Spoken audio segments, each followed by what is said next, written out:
Chapter 1. A Gentleman from La Mancha. In the Spanish village of La Mancha, there lived a gentleman who loved to read.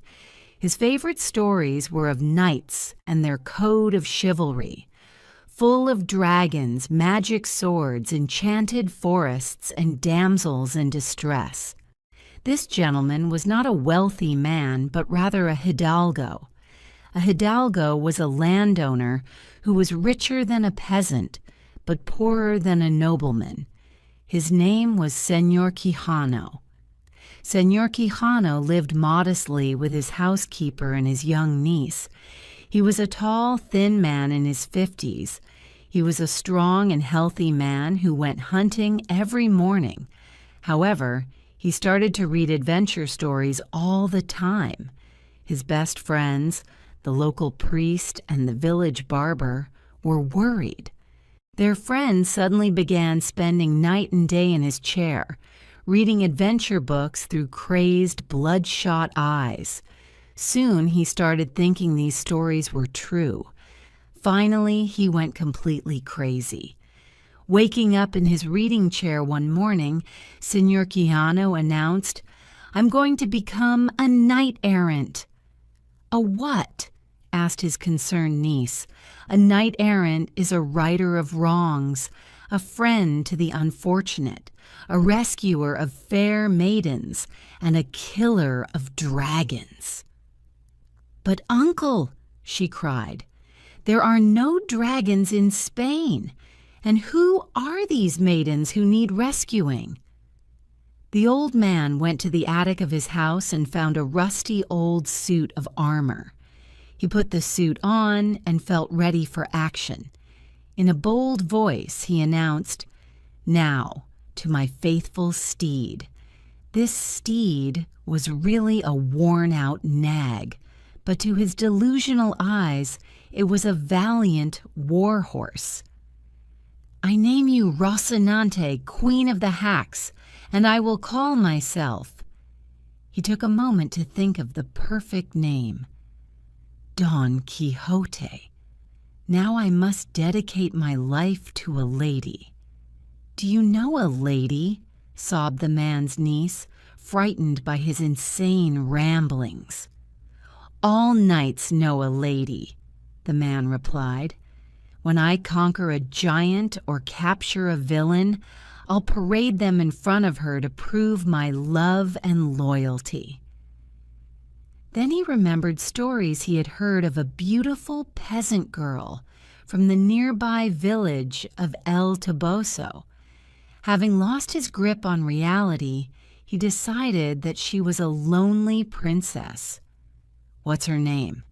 demanded his niece, hoping to bring him to his senses. Quickly, he invented a name. "All of the sweetest ladies are named Dulcinea. Her name is Dulcinea del Toboso, and to her I dedicate my life. Don't try to stop me. I must go." Then he picked up his sword, a cracked old lance, and a leather shield, and marched out to the stable. A few minutes later, he rode out in search of his first knightly adventure. Don Quixote soon realized that he had not been knighted. "I must find a lord or lady to dub me a knight," he said. "I don't want to be called a fraud." All day Don Quixote rode the scorching plains searching for adventure, but nothing happened. By sunset, he and Rocinante were hungry and tired. In the fading light, the armored man saw an inn and rode toward it.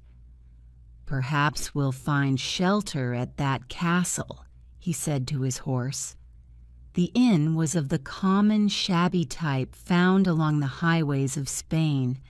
In front of the inn were two dirty-faced peasant girls who watched in shock as this man in rusty armor approached them. "Good evening, fair maidens," he said. "I am the knight, Don Quixote de la Mancha. Please summon a trumpeter to announce my arrival." In his eyes, this old inn was a great castle with tall silver towers. Don Quixote became annoyed when the girls just giggled. But at this moment, a pig handler stepped out of the inn and blew his horn to round up his grunting animals for the night. Don Quixote mistook the sound of the horn for a chorus of pipes and trumpets. Then the innkeeper came to the knight. "If you're looking for a bed for the night, I'm sorry to tell you that we're all full." "Sire, are you the master of this castle?" asked Don Quixote politely.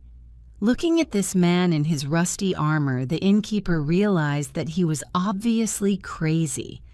The innkeeper decided to have some fun with this loon. "All of the royal apartments in my castle are full." "That's okay," replied Don Quixote. "A good knight has no need for comfort. I'll be happy to sleep on the ground with a rock for a pillow." "You're a knight, aren't you?" the innkeeper asked mischievously. "I am an apprentice knight," replied Don Quixote. "I seek a kind lord who will dub me a knight with his sword." "I see," said the innkeeper, "but I'm busy now caring for my other guests. I'll be back to you when I get a chance." "Thank you, my lord," replied Don Quixote. After some rest, Don Quixote grew impatient and sent for the innkeeper. When the innkeeper stumbled out, Don Quixote said, "Lord, I can wait no longer. Please tell me what good deed I must do to earn my knighthood." The innkeeper said, "If you want me to knight you, stay here and guard my courtyard tonight." With that, he turned and stomped off to the kitchen. Don Quixote picked up his weapons and walked to the middle of the courtyard next to a water trough. Inside, the innkeeper told his guests about the madman who thought he was a knight in the courtyard. A few hours later, a muleteer approached the trough with his animals.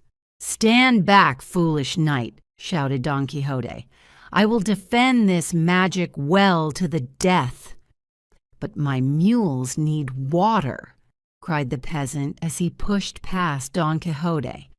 Swinging his lance, Don Quixote hit the man on the head and knocked him out. "I have done my first good deed," exclaimed Don Quixote. "When this man awakes, I must send him to my lady Dulcinea to pay his respects." Alarmed by the noise, the other muleteers rushed out of the inn and attacked Don Quixote. "A swarm of evil knights attacks me," cried Don Quixote as he blocked their flying stones with his shield. The innkeeper realized that he needed to get rid of this dangerous screwball. "Dear knight," he said to Don Quixote, "forgive these evil knights and put down your weapons. You have proved your courage. I will dub you a knight without delay. Kneel down." Obediently, Don Quixote knelt amid the straw and dung of the yard. "I hereby appoint you to the order of righteous knights," cried the innkeeper, smacking Don Quixote across the back with his own sword. Don Quixote jumped to his feet excitedly. "My lord, I owe you everything." "Yes, yes," replied the innkeeper. "Now you must go off on your good deed doing and wrong righting." "At once," cried Don Quixote, who hurried to the stable, mounted Rocinante, and rode out into the dawn of La Mancha. Shortly after, Don Quixote spotted a group of silk merchants coming toward him on the road. Here is an opportunity for gallantry. Riding in front of the group, he blocked the road. "Halt, cretins! None shall be allowed to pass without proclaiming that my lady Dulcinea del Toboso is the most beautiful maiden in the world." The traders stopped and looked at each other. It was obvious to them that they were in the presence of a madman. "I want to see her first before I can proclaim her beauty. "How do we know that she's not just some old sloppy chops?" said the joker of the group. "Sloppy chops?" screamed Don Quixote. "Prepare to do battle, you impudent knave." Don Quixote raised his lance and charged the group. But Rocinante was not accustomed to speed and stumbled. Don Quixote was thrown through the air and landed in a ditch with a crash. The merchants went away laughing loudly. Hours later, a passing farmer heard a whimper. He found Don Quixote in the ditch, covered in mud. The farmer recognized him as Señor Quixano from the village. He hurriedly picked up Don Quixote and carried him home. There, the knight was tucked safely into his own bed. Chapter 2. Knight and Squire. For 2 weeks, Don Quixote rested in his house, making everyone think he had regained his sanity. But he had secretly sold some of his land to finance his next adventure. He was also looking for a squire to accompany him. The only man Don Quixote found who would work for him was a fat little farmer named Sancho Panza. He was a total dunce. "This squire job sounds like hard work," said Sancho. "I'd rather be at home with my family, munching on a big plate of pork." Sancho Panza loved wine, food, and afternoon naps more than anything else. "But squires always receive great prizes of gold and land from the knights they serve," promised Don Quixote. "If you serve me, you'll surely end up as the governor of some rich island." "My own island," Sancho repeated, licking his lips. "Okay, I'll grab my bags and saddle up my donkey." Then the two left in the middle of the night without telling anyone. By dawn, the two men were in the middle of a wide plain. Squinting in the glare of the brilliant sun, Don Quixote saw 30 or 40 windmills in the fields before them. "Sancho, fortune is smiling upon us," he called. "Does that mean it's time for breakfast?" replied Sancho. "This is no time for eating, you pig. Look at those giants over there. I'll kill every one of them. Our great service will be remembered for centuries." "What giants?" cried Sancho Panza. "Over there, the ones with the long arms." "But master, those are windmills." "Don't contradict me," scolded Don Quixote. "I know an army of giants when I see them." Don Quixote spurred Rocinante into a gallop and raised his lance. "Giants, prepare to fight!" he shouted. Charging into the nearest tower, he thrust the shaft of his lance into a sweeping sail. The weapon shattered, and the knight was picked up off his horse and tossed into the air. He landed with a great boom 50 meters away in a large puff of white dust. Trotting over on his donkey, Sancho Panza said, "I told you they were windmills." "You fool," said Don Quixote. "When I charged those giants, an evil wizard flew by on an invisible horse and cast a spell that changed them into windmills, to rob me of my glory." "I see," said Sancho, believing every word as he helped his master to his feet. "Don't worry, my squire. I'll find this wizard and destroy him." The next morning they began traveling again without breakfast, to Sancho's dismay. An hour later they saw a large cloud of dust in the distance. "It must be 2 bloodthirsty armies in battle," exclaimed Don Quixote. Then he quickly described both of the armies, including the names of their generals and fiercest knights, which he made up. "How do we know that this isn't just a trick by those evil wizards? Can't you hear thousands of marching feet?" yelled Don Quixote, who raised his broken lance and charged them. "They're not soldiers," cried Sancho. "It's just a large flock of sheep." The knight began skewering the poor sheep on the end of his lance. As soon as the shepherds saw him killing their animals, they began pelting him with stones. A rock smashed the side of Don Quixote's face and knocked him off Rocinante. "Those evil wizards!" cried Don Quixote, spitting out a mouthful of blood and the chips of broken teeth. "They've done it again!" In a nearby meadow, the knight and the squire found a place to rest for the night. "I'll have dinner ready in a minute," said Sancho. "Oh, squire, how can you think of eating in the moment of my greatest despair?" "There's nothing more important to me than eating," Sancho said, devouring raw onion and salami. "What are you so sad about anyway?" Holding his throbbing head, the knight answered, "The loss of half my ear and 4 teeth saddens me. I'm not surprised. There will be nothing left of you in a week or 2. I've never seen a man more miserable. We should call you the Knight of the Long Face.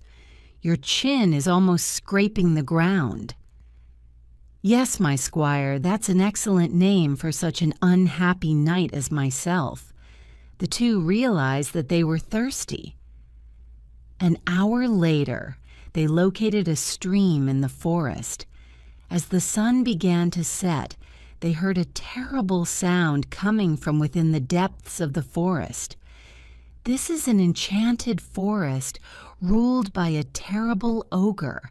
I will find and destroy him with my lightning lance. If I'm not back in 3 days, go to my lady Dulcinea and tell her I died valiantly in her honor." Sancho Panza was afraid to be left alone, so he slipped off his donkey and sneaked under Rocinante's hind legs. There he tied a loop of rope to hold her still. When Don Quixote tried to spur the nag on, she could not move. "What magic is this?" boomed Don Quixote.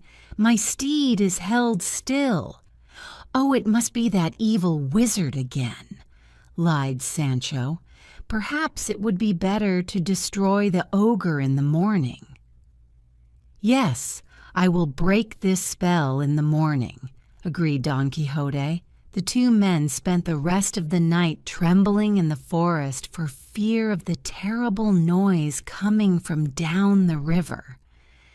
At dawn, Sancho slipped the rope from Rocinante's hind legs. When Don Quixote mounted her, she could walk. "I'm free!" exclaimed the knight happily. Then they set off to search for the ogre. But when they found the source of the terrible crashing sound, it wasn't an ogre, but an old water machine, clanking away under the power of a water fail. Sancho Panza began laughing at Don Quixote's newest folly.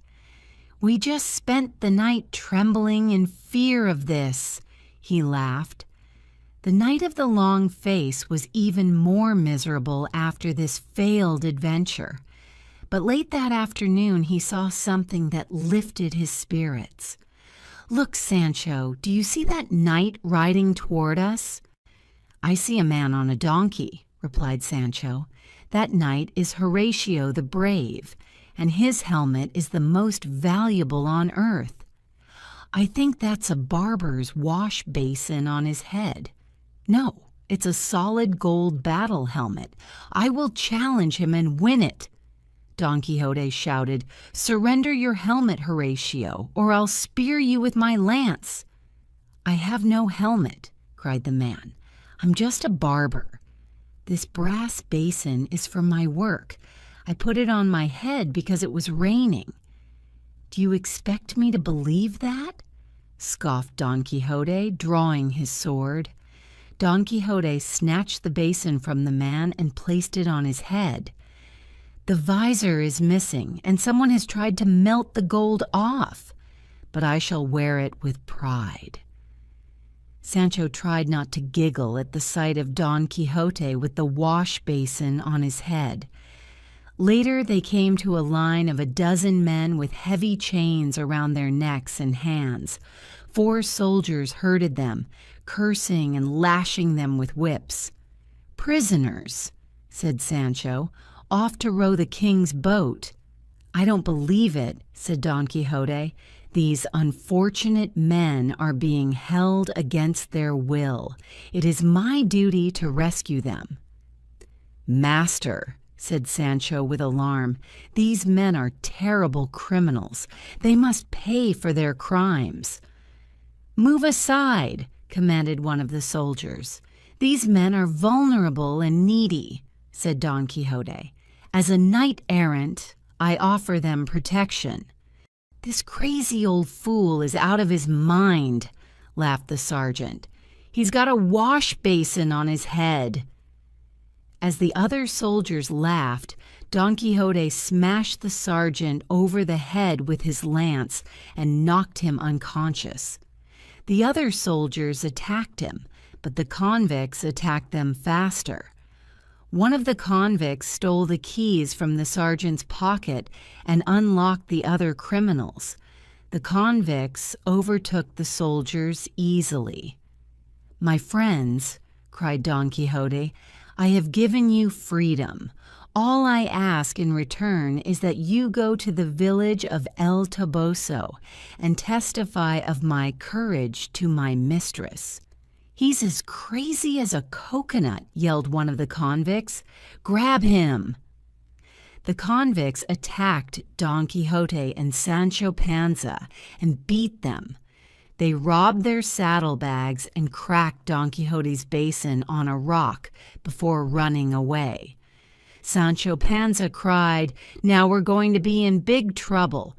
We'll be wanted men. The Holy Brotherhood police will be after us." Chapter 3: The Giant Killer. To escape from the Holy Brotherhood, Don Quixote and Sancho Panza fled into the mountains. They traveled high up to desolate, lonely country of the Sierra Moreno range. All great men go through a period of despair when they question everything they believe in, Don Quixote said. He turned to his hungry squire. "I am sending you to El Toboso with a message of my love for Dulcinea. She must tell me whether she can return my love or not. I will stay here and whip myself until you return." All Sancho could think about was the feast he was going to eat as soon as he got back to a village. "Ride quickly, Sancho Panza," commanded Don Quixote as he took off his armor. Then he smashed himself in the chest with a large rock and began to beat himself on the back with a tree branch, riding away from the strange scene. Sancho called to his master, "Don't overdo it, or there'll be nothing left of you before I can return." Halfway to the village, Sancho stopped at an inn for the feast he had been waiting for. As he approached the door after his big meal, he came face to face with Don Quixote's old friends, the priest and the barber. "Hey, you work for our troubled friend, Señor Quijano, don't you?" the priest said to Sancho. "It's true, I am his squire." "How can you believe his nonsense? Don't you realize he has lost his mind?" "There have been some strange things happening," replied Sancho. "Where is he now?" demanded the barber. "He's in the mountains, waiting for me to return with an answer from his mistress, the lady Dulcinea del Toboso." "Her answer to what?" asked the priest. "Something about love," answered Sancho. "Take us to him.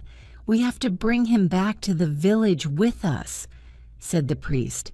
"I will, but I warn you he'll never come back with you." Said the barber. "I have a plan. I'll be back in a minute." Shortly after, the barber came back with 2 dresses from the innkeeper's wife. The 3 traveled back to the mountains. That night they camped and discussed the details of their plan. In the morning, Sancho went off to find Don Quixote and tell him about the ladies in need of help. Meanwhile, the priest and the barber put on the dresses and began cooking bacon over the fire for their breakfast. As they ate and talked, they saw a beautiful woman passing by. "We must show ourselves at once," said the priest. They stepped out to meet her. The girl screamed when she saw them and tried to run away. "Do not fear us," shouted the priest.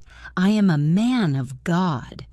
"If you're a priest, why are you wearing that dress?" she questioned. "It's a long story," he replied. "By the way, why are you wandering these hills?" asked the barber. The beautiful young girl then told her sad story. "My name is Dorothea. I am the daughter of a wealthy farmer. I was to be married to the Duke's son, Ferdinando, but he left me for another woman. I was so broken-hearted that I came here to cry away the rest of my days." Then the priest had an idea. Perhaps a truly beautiful lady such as yourself could convince Don Quixote to come back to our village rather than an old priest and barber dressed like women. Dorothea agreed to their plan and put on one of the dresses. When Sancho returned, he led them to Don Quixote, who was still lashing himself with the branch of an old olive tree. Immediately, Dorothea fell to her knees. "Please, brave knight, a terrible giant is attacking my father's kingdom. You must help us." "Of course I will help you. Sancho, prepare my horse. We leave at once. I cannot refuse a princess in distress."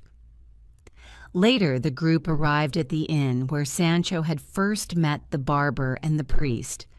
The innkeeper ran out to greet them and was met by the priest. The priest handed him 10 gold pieces and said, "My friend in the iron suit is mad. He thinks he's a knight, and this is a castle.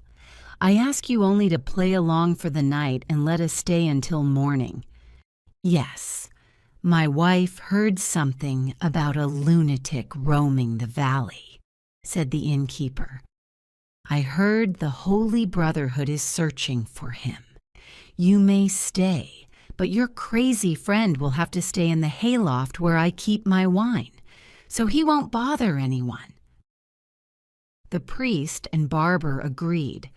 Long past midnight, after everyone had gone to bed, the priest awoke to the loud sound of gushing liquid, as if a river had burst into the inn. Suddenly, Sancho Panza stumbled into the room, covered in blood. "My master is fighting a giant upstairs. It's a bloodbath up there." The priest helped him up and tasted some of the redness on his fingers. "Sancho, this isn't blood, you simpleton. It's wine." Sprinting up the stairs, the priest shuddered when he saw what had happened. There was Don Quixote swinging his sword and stabbing the huge pigskin sacks full of wine hung from the ceiling. "Aha!" cried Don Quixote as the wine splashed out over him, blinding his eyes. "Another fatal wound. Soon there will be no more blood left in your body. Victory will be mine." The innkeeper raced upstairs, screaming, "Oh no, you're a madman! My best wine is all gone. My wife has sent for the Holy Brotherhood. You'll pay for all of this damage." As the officers of the Holy Brotherhood arrived to arrest Don Quixote, the priest came and took one of the officers aside for a moment. He explained that Don Quixote was crazy and needed to be taken home for medical attention. The priest also told the officer to have his men put some chalk on their faces. Soon after, Dorothea came to Don Quixote. "Brave knight, you have slain the giant and saved my father's kingdom. I thank you." "It was my pleasure, dear princess," said Don Quixote. Suddenly the knight was surrounded by 8 ghostly figures with white faces. One of them stepped forward and said, "We are demons, sent by the evil wizard to take you back to your village. Get into this cage." Don Quixote tried to fight, but the 8 men seized him and locked him into the cage. Don Quixote struggled to break free from the cage until his strength was gone. Then he fell asleep.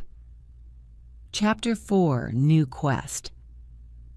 Don Quixote stayed in bed for several weeks. His niece and housekeeper watched him closely, hoping his nightly madness was finished. One day, the barber and the priest visited him. "I'm fully recovered and ready to get back to my old life," said Don Quixote. "So, old friend," asked the priest, "what do you think our king should do about this Turkish sultan who has threatened to attack our shores?"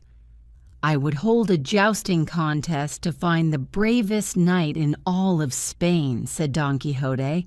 "Then I would send that single courageous knight to conquer the sultan's armies." Don Quixote sat up in bed, demonstrating the sword thrusts to destroy the sultan's forces. "Oh dear," said the barber to the priest, "it seems as if our friend's sanity has not returned. We may have to employ more shocking tactics to bring his mind back."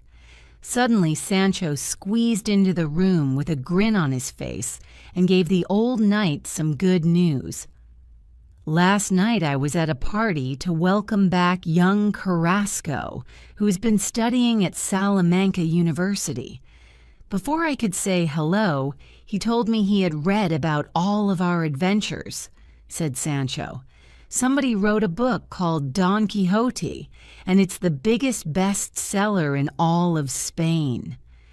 Bring him to me, my squire. I must meet this young man," said Don Quixote. A few minutes later, Sancho returned, leading a young man with a chubby face and a mischievous expression into the room. Before Don Quixote could speak, the youth fell onto his knees and said, "Oh, great knight! I'm humbled to be in your excellent presence." Carrasco kept talking, trying to control his giggles.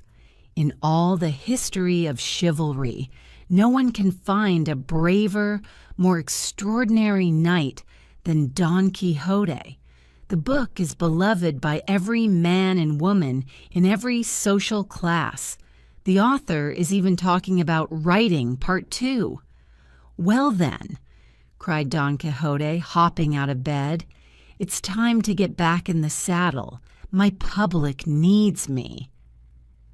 7 days later, Don Quixote and Sancho Panza saddled their mounts and prepared to ride.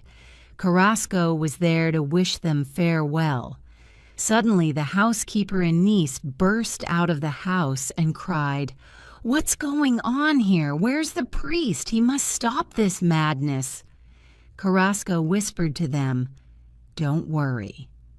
The priest and I have a plan to bring him home. You'll see in a day or two." Then Don Quixote shouted farewell, and they rode off. "So what's our first move?"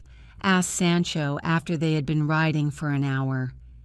"We are riding to El Toboso, where you will guide me to the palace of my mistress." "Oh no," fretted Sancho. "I'm not sure I can remember where she lives." Later they found themselves riding around the dark streets of El Toboso, hopelessly lost. Sancho convinced Don Quixote that they should wait until morning to find Dulcinea. After eating breakfast at their campsite, Sancho rode off trying to figure out what to do. As he was trying to think of a solution, Sancho saw 3 peasant girls riding across the plain on donkeys. He had an idea. He turned around and rode back to camp. "Master, I have great news," he cried. "Will she allow me to visit?" Don Quixote asked hopefully. "Polish your suit. She couldn't wait for your visit. She's riding here with 2 of her maids." Don Quixote ran around in a panic. Sancho helped him into his armor, and minutes later they were riding through the trees. "Where is she?" cried Don Quixote. "Over there," said Sancho, pointing to the peasant girls who were riding past. "All I see are 3 ugly girls on donkeys," said Don Quixote. "But, sir, those are the prettiest women I have ever seen." Don Quixote walked up to them and asked the one in the middle, "Are you my mistress, princess? Are you Dulcinea, the sweetest rose in Spain?" The girl let out a big laugh. "Sorry, Grandad, I can't waste time talking with lunatics." Then she kicked Sancho so hard he almost fell off his donkey. The girls rode off, leaving Don Quixote in a cloud of dust. "The evil wizard has changed my love into a disgusting country wench," cried Don Quixote. "It's terrible," cried Sancho, clapping his hands with glee because his plan was working so well. "Now I am truly the Knight of the Long Face. This evil wizard has struck me in my weakest spot. I must find a way to break his spell and restore her beauty." Don Quixote spent the rest of that day crying in the woods, reciting poetry about lost love. Sancho contented himself with 2 salamis and a leather cask of wine. Suddenly Don Quixote hissed, "I hear 2 men approaching in the forest." "Where?" asked Sancho. "On the other side of those bushes." Then the 2 sat and listened. "My lady Casilda is the most lovely woman in Spain," said the voice, "and she has sent me, the Knight of the Forest, on my mission to destroy all knights who would disagree." "This knight lies," whispered Don Quixote. "You are mistaken," shouted Don Quixote, stepping out of the bushes to face the knight. "I must tell you that my Dulcinea is the most beautiful woman on earth." "Then we must do battle," the other knight replied coolly. "We will joust at dawn," replied Don Quixote. "Yes, but there is one condition. The loser must return to his village and swear to stay there and not enter any combat for 1 year." "I accept," answered Don Quixote. The next morning at dawn, the knights met on opposite sides of a clearing. To the left of the Knight of the Forest was his squire, a hunchback with a large purple nose. Without warning, the Knight of the Forest spurred his steed into a gallop and charged Don Quixote with his lance. Don Quixote immediately raised his lance. At the last moment, the Knight of the Forest's horse neighed and refused to take another step. Don Quixote charged with all his might and knocked the other knight out of his saddle. Don Quixote quickly jumped down from Rocinante, drawing his sword and holding it to the downed knight's neck. "Do you surrender?" Don Quixote demanded. "Yes," cried the Knight of the Forest, "I'm finished." Then Don Quixote commanded Sancho to remove the knight's helmet. "Well," cried Sancho, "this knight looks like that youth Carrasco." "Yes, he does," agreed Don Quixote. "The power of this evil wizard to change people's faces is amazing." "No, I really am Carrasco," sobbed the student. "It would be safer to kill him now," said Sancho. Don Quixote raised his sword to strike, but the hunchback rushed over and flung off his robe. It was Don Quixote's friend, the barber. "Put your sword away," he said. "Amazing," said Don Quixote. "This evil wizard never stops." The barber dragged Carrasco away toward their campsite, cursing him for not being better in a joust. The next morning found Don Quixote and Sancho Panza riding through a wheat field. The victory over the Knight of the Forest left Don Quixote feeling unstoppable. He didn't suspect for a moment that it had been a plot hatched by the priest to bring him back to the village. Stepping onto the road, the knight and his squire came upon a royal cart. Raising his lance, Don Quixote blocked the cart and said, "Halt, or I'll slice you in two. I demand to know what you have in this cart." "A lion," called one of the cart drivers, "a gift to our king from an African prince." "Dangerous?" asked Don Quixote. "It's thirsty for blood. It's even more dangerous because it's hungry. So clear off, old man, before you get hurt." "I am Don Quixote," proclaimed the knight, "and I'm not afraid of any pussy cats." Then he swung his lance below the driver's nose. "Open the cage!" Sancho and the driver's mate quickly ran up a nearby hill, while Don Quixote positioned himself in front of the lion's cage, and the driver prepared to pull a rope that would open it. "Will you reconsider?" asked the driver. "Don Quixote does not fear danger," shouted the knight. "Pull!" The door crashed open, and a gigantic lion stuck his head into the air. His jaws were black and covered with thick drool, his teeth yellow and curved like knives. The lion's eyes blazed as if on fire. "I'm waiting for you, king of the jungle," Don Quixote cried fearlessly. "Are you afraid to come out?" The lion stared at the old knight for a moment, and then yawned and went to sleep. "This lion is a coward," shouted Don Quixote. "Driver, rattle his cage. Make him roar." "I will not," replied the driver, dropping the rope that closed the lion's cage. "You are the bravest man in Spain. No one else would go up against a man-killer." "Will you swear to our king?" asked Don Quixote. "He will receive a full report of your bravery," replied the driver. Don Quixote signaled to Sancho and the driver's mate that it was safe to return. "From this day on," announced Don Quixote, "I wish to be known as the Knight of the Lions. Men will tell tales of this adventure hundreds of years to come." Chapter 5. The Final Adventures. Sancho grumbled and sulked for 3 days as Don Quixote led them through the forest.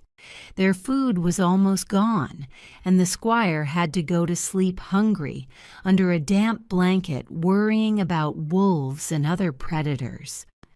Don Quixote was proud of their sufferings, often reminding Sancho that a hard life makes a brave heart.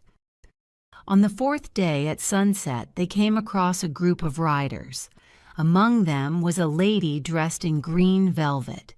She sat atop a majestic white stallion and held a falcon on her arm. "A huntress," gasped Don Quixote. "Perhaps even a princess. She'll certainly want to be introduced to me." "She probably just wants us to mind our own business," Sancho replied with a grin. Ignoring his squire, the knight commanded him, "Ride over there and introduce me." Sancho groaned and spurred his donkey in the group's direction. "My lady," he called, "my master, the Knight of the Lions, formerly known as the Knight of the Long Face, wishes to—" "Wait," interrupted the lady. "Did you say the Knight of the Long Face?" "Yes, and I'm his squire, Sancho." "Panza," interrupted the lady again with a smile. "Yes," gulped Sancho. Do you know about us?" "Of course," she replied. "I've read the book of your adventures. It's my husband's and my favorite book." "Shall I bring him over then?" asked Sancho. "You must do more than that," said the lady.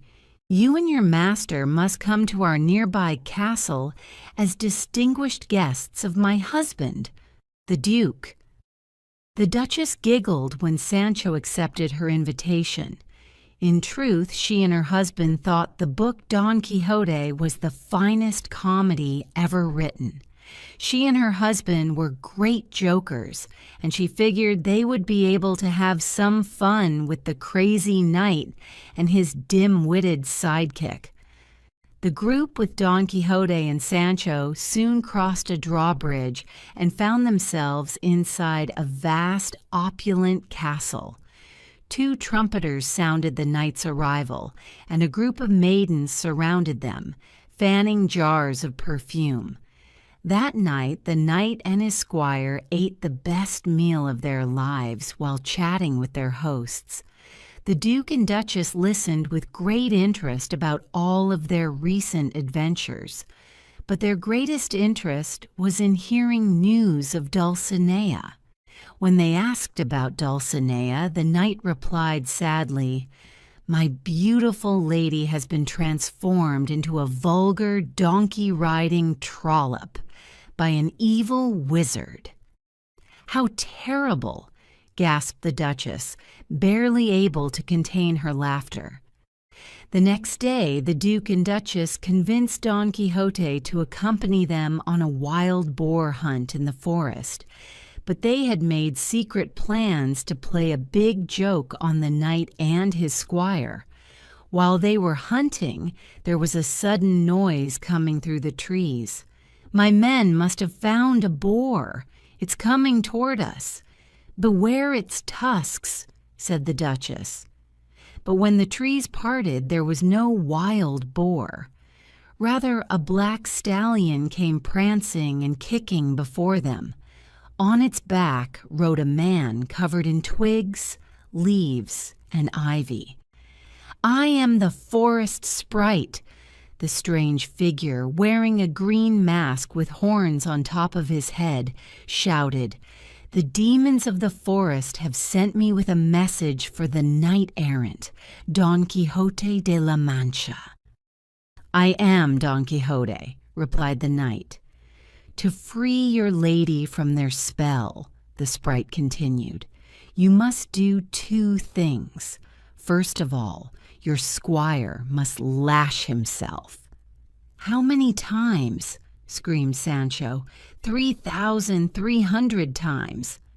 Sancho gasped in disbelief. "But first you must ride a flying horse through the air and over the mountains. This horse waits for you at the Duke's castle. If you are brave enough to perform these 2 tasks, your beloved Dulcinea will be set free," said the forest sprite. Then the creature turned and rode away. "It's a miracle!" cried the Duchess. "We must return to the castle at once." "Yes, but first, Sancho, fetch me a whip," shouted Don Quixote. "You can begin lashing yourself while we ride." The terrified squire had already ridden away from the knight's grasp. Back at the castle, the servants were rushing around, shouting alarm from the towers. There was a giant wooden horse in the middle of the courtyard. The servants told the Duke it had suddenly and mysteriously dropped from the sky. Meanwhile, Don Quixote and Sancho were arguing about the lashes the squire must suffer to free Dulcinea. "I won't do it," cried the squire. "For the sake of my lady, I beg you," sobbed the knight. The Duchess approached them.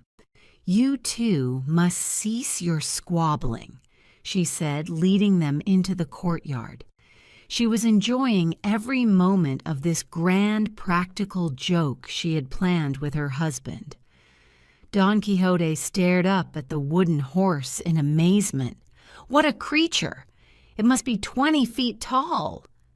Sancho's knees knocked together in fear. There was a rope ladder on the side which they climbed up. Seeing them mount the wooden horse, the Duke and Duchess could hardly control their laughter. When the two seated themselves on top of the horse, Sancho found there was nothing to hold on to. So he grabbed onto Don Quixote's trouser belt with both hands. "There is a carving in the wood here," exclaimed Don Quixote. "It says we have to blindfold ourselves. Anyone who rides this magic horse without a blindfold will be struck dead." "I've got a handkerchief," said Sancho. He pulled out his handkerchief, tore it in two, and gave half to his master. The two fixed the smelly halves of handkerchief around their faces. From a balcony, the Duchess and Duke squealed with pleasure at the sight of the two fools on the horse. Once their eyes were covered, a servant tapped on the horse, and the servants inside lifted it 3 feet off the ground and rocked it from side to side. "We're up in the clouds, Sancho," cried Don Quixote. "I'm feeling airsick," moaned Sancho. On a balcony across from the knight and squire, 4 maidens were pumping a pair of bellows and dousing them with cups of water. "Hold on, Sancho, we're flying through a rainstorm," called Don Quixote. At this point, the Duke and Duchess were laughing their socks off, but they were also beginning to feel guilty for playing such a prank on the good knight. The Duke signaled to his butler for the grand finale. A servant lit the horse's tail on fire. There was a pop and a fizz as hundreds of fireworks hidden inside the tail exploded. Sancho wrapped his arms around the knight and howled, "Save me, master! I promise I'll suffer the lashing." "All of them?" asked Don Quixote. "Everyone!" cried Sancho. Then Don Quixote beat the top of the horse with his fist, but this only made the men inside rock it harder. Finally, they tilted it too far, and the wooden horse crashed to the ground. Sancho and the knight were thrown to safety, landing on the soft grass of the castle lawn. Quickly the servants carried the horse away. By the time Don Quixote and Sancho tore the rags from their eyes, they were facing the Duchess, who leaned over them, acting concerned. "Welcome back," she said softly. "You've been gone for hours. We were so worried. How was the ride?" Sancho and Don Quixote rested for a few days. Then the knight announced it was time for them to leave. "But what about Sancho's lashing?" asked the Duchess, who didn't want to miss out on the spectacle. "He'll have to carry out the lashes while we travel. Life at court is softening my sword arm. It is time for us to go. I thank you for your hospitality." Don Quixote and Sancho Panza rode away toward the sea and the city of Barcelona. The next morning, Don Quixote told Sancho, "I want to see you do some whipping right now." "Don't rush me," cried Sancho, jumping to his feet, "and I prefer to perform my lashing in private." "I don't care how you do it, but I want to hear each lash so I know you're not shirking." "Fine," snapped Sancho. "I'll get started." He grabbed the whip and stomped off into the trees. Then he unbuttoned his shirt and cracked the whip against the trunk of the tree. "Ow!" he yelled. "That one almost drew blood." A few days later, when Don Quixote and Sancho rode into Barcelona, word had already spread of their arrival. The streets were filled with citizens trying to get a glimpse of the crazy yet noble knight. People threw flowers and cheered. The leader of their escort allowed Don Quixote and Sancho to stay in his luxurious villa in the middle of the city. For 2 weeks they lived like kings. They were paid daily visits by generals, admirals, and high-ranking public officials. Each morning, Don Quixote would take Rocinante for a trot along the beach. Then, one day, as he was on his morning jaunt, he saw a figure approaching him from down the beach. The figure was a knight, wearing a full suit of armor with his visor lowered. When Don Quixote neared the knight, he could see a white crescent emblem on his chest. "Halt, the Knight of the Lions!" called the Knight of the White Moon. "I have a challenge for you." "Don Quixote is always ready for a challenge," the old hidalgo answered bravely. "Then we will joust," said the strange knight, raising a shiny new lance. "Name your terms," called Don Quixote. "If you win, this fine horse and my new lance are yours. If I am the victor, you must retire from your career as a knight-errant." "Retire?" cried Don Quixote. "But that is impossible. We young knights are tired of you getting all of the public's attention. We want you to return to your village for a year and live a peaceful life." "I accept your terms," snapped Don Quixote. Then both knights turned away from each other and checked their weapons. When they turned, the Knight of the White Moon spurred his horse into a gallop and thrust his lance toward Don Quixote. He held his lance with such precision that the elderly knight didn't have a chance and was thrown from his saddle. He landed in the shallow water and sand of the beach.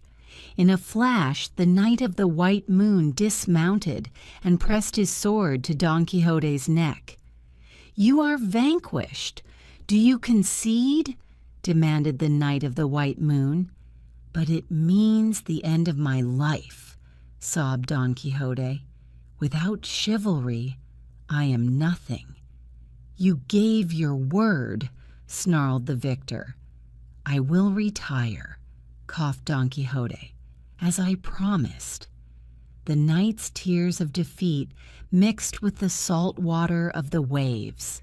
"This is the darkest day of all my adventures," he moaned. But the Knight of the White Moon showed no mercy and rode off on his stallion. The broken hidalgo sat, sobbing in the surf. Later, Don Quixote hobbled back to town. He never realized that the Knight of the White Moon was actually the youth, Carrasco. In the months since he had been defeated as the Knight of the Forest, he had studied jousting and horsemanship. He was determined to have his revenge on Don Quixote and to return the crazy hidalgo to his friends in the village. When Sancho heard of Don Quixote's defeat and retirement, he sobbed. "You can't quit, sire. Old dogs don't learn new tricks." "I promised. Now help me take off my armor. I no longer need it." As the two began their 3-day journey home, they lamented their fate. One night, the two men made camp by a stream. Sancho had been trying to lift the broken-hearted knight's spirits all day. "Can I do anything to make you feel better?" he asked. "If I knew my lady was safe," said Don Quixote, "I might be able to smile again." So Sancho wandered off into the nearby woods and lashed a tree, letting out blood-chilling cries with each crack of the whip. When Sancho had lashed all the bark off the tree, Don Quixote told him he had finished 1,000 lashes, and he stopped for the day. "I am proud of you," Don Quixote told him warmly. "If you can manage 1,000 per night, Dulcinea will be free by the time we reach our village." They rode hard each day, passing by many sights of past adventures. Each night Sancho found a suitable tree to whip and rack up another 1,000 lashes. On the fourth morning, he completed the final 248 lashes. Don Quixote shook his hand and promised to double his salary if they ever went questing again. When Don Quixote rode into the courtyard of his home, the housekeeper dropped her basket of laundry in the dust. "Master, you're back in one piece," she cried. "I am weak," whispered Don Quixote. "Sancho, help me to my room." Back in his bed, the old hidalgo slipped into a sleep that lasted for 6 days. The fever he had gotten grew stronger each day. He cried and moaned in his sleep, as if being haunted by nightmares. Meanwhile, his friends waited patiently by his bedside. After a week, he opened his eyes to see the priest and the barber sitting at the end of his bed. "I am back," muttered the old knight. "Don Quixote!" they shouted, rushing to his side. "My name is Alonso Quijano," said the man in the bed. "I was mad, but now my mind is restored." "Is it true? Are all your thoughts of chivalry and wizards really gone from your head?" asked the priest. "They are all gone," he replied softly.